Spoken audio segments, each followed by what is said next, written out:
सर्वप्रथम नाना भाऊंनी आपले आभार व्यक्त केलेत. मी पण माझ्या वतीनं आणि काँग्रेस पक्षाच्या वतीनं महाराष्ट्र आभार व्यक्त करतो.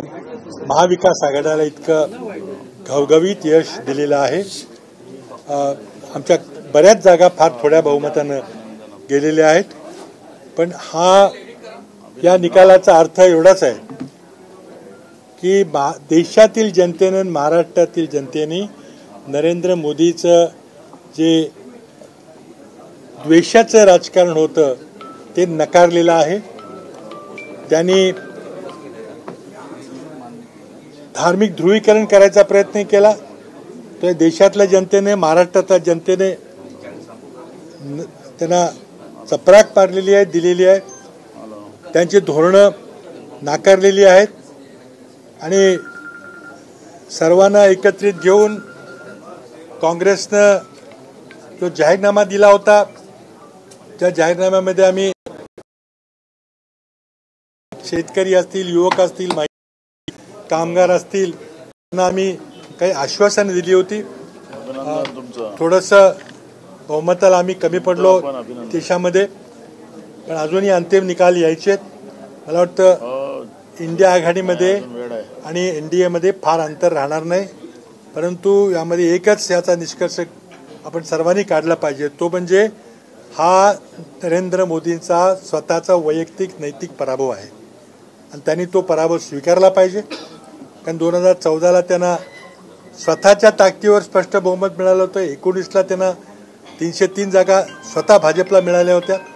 आता लोकांनी त्यांना नकारलेलं आहे आणि मला वाटतं 240च्या आसपास त्यांना काही जागा मिळतील.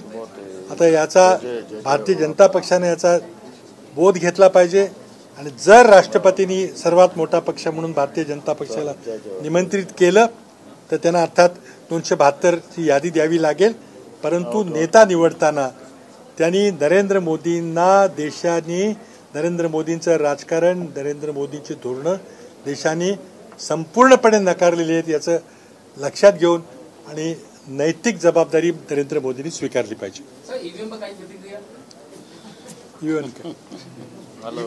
आणि काय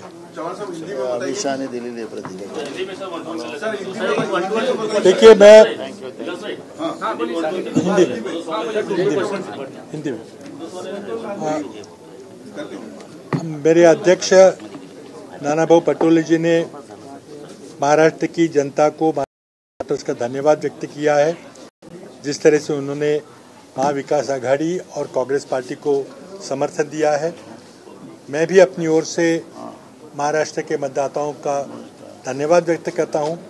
हमारी कई सारी सीटें बहुत थोड़े बहुमत से रह गई हैं, लेकिन मैं इस चुनाव का मैं एक ही निष्कर्ष निकालना चाहूँगा कि देश की जनता ने नरेंद्र मोदी का जो डिविजिव पॉलिटिक्स था, जो हेट पॉलिटिक्स था, जो द्वेषपूर्ण वातावरण पैदा करने की कोशिश की थी, उसे महाराष्ट्र की जनता ने पूरी तरह करा दिया है, नकार दिया है और देश की जनता ने भी भारतीय जनता पार्टी को बहुमत देने से इनकार कर दिया है. मैं समझता हूं कि नरेंद्र मोदी की ये नैतिक हार है, डिफीट फॉर मोदी, और इसके हार की पूरी जिम्मेदारी नरेंद्र मोदी ने स्वीकार करनी चाहिए. उनके 10 साल के कार्यकाल पे जनता ने अपना निर्णय दिया है, अपना फैसला दिया है और मैं समझता हूं कि अगर संसदीय परंपरा के चलते, अगर सबसे बड़ी पार्टी होने के नाते भारतीय जनता पार्टी को राष्ट्रपति बुलाते हैं, तो भारतीय जनता पार्टी अपने नेता का चयन करते समय इस बात का ध्यान रखे कि भारतीय जनता ने नरेंद्र मोदी को नकार दिया है. धन्यवाद. सर, एक सवाल ये जानना चाहूँगा सर, हमने देखा आपके कैंपेन में मोदी सरकार, मोदी की गारंटी, मोदी शब्द का इस्तेमाल ज्यादा हुआ बीजेपी और भाजपा के बजाय. क्या इसके पिछले 10 सालों में Modi became larger brand than BJP, क्या ये भी बात आप कहना चाहेंगे बीजेपी को शुरू बना नहीं, बनाया गया.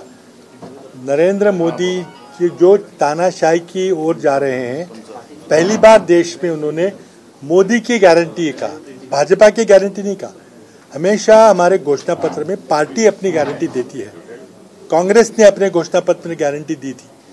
हमारे इंडिया गठबंधन ने कुछ वादे किए थे, लेकिन वो गठबंधन करता है, पार्टी करते कभी कोई व्यक्ति नहीं। आज तक भी चुनाव हुए हैं, कभी नेहरू की गारंटी, इंदिरा गांधी की गारंटी, अटल बिहारी की गारंटी ऐसे कभी किसी ने नहीं कहा था। लेकिन यही हमारा आरोप है कि नरेंद्र मोदी एक पर्सनैलिटी कल्ट डेवलप कर रहे हैं, एक देश को तानाशाही व्यवस्था की ओर ले जा रहे हैं, और मेरे बगैर कुछ नहीं होगा।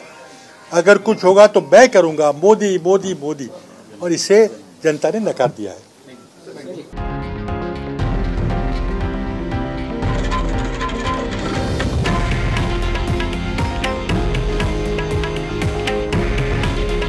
हे आहे देशातील नंबर 1 न्यूज नेटवर्क आणि आपण पाहत आहात TV9 मराठी। काळजी तुमची, हित महाराष्ट्राचं।